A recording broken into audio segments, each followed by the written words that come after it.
Hello guys, ஒரு kids lunch box recipe பார்க்கலாமா? கொத்தமல்லி இலை சாதம். அதுக்கு தேவையான பாஸ்மதி ரைஸை 20 மினிட்ஸ் வாட்டரில் ஊற வச்சுக்கணும். கொத்தமல்லி லீவ்ஸை பிளான்ச் பண்ணணும். ஏன் பிளான்ச் பண்ணுறோம் அப்படின்னா, அந்த கொத்தமல்லி இலை அந்த கலர் க்ரீனிஷ் கலர் ரீட்டைன் ஆகிறதுக்காக, அந்த க்ரீனிஷ் கலர் நீங்கள் ரைஸ் குக் பண்ணதுக்கப்புறமும் க்ரீனிஷ் கலர் இருக்கிறதுக்காக. எப்படி பிளான்ச் பண்ணால், சுடுதண்ணியில் போட்டு அந்த இலையை பச்சை தண்ணி ஐஸ் க்யூப்ஸ் போட்டு வச்சுக்கணும். அதுக்கிடையில் ஒரு பேஸ்ட்டு ரெடி பண்ணிக்கணும்.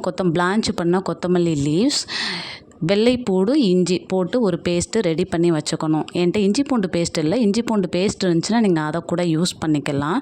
கடாய் வச்சு நெய் கொஞ்சோண்டு ஊற்றிக்கணும்.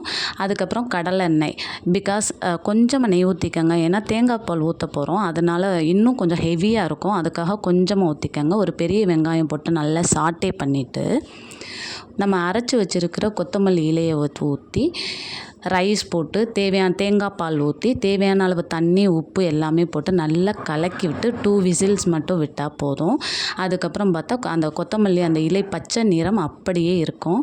Thank you guys, please try it out your house. Thank you.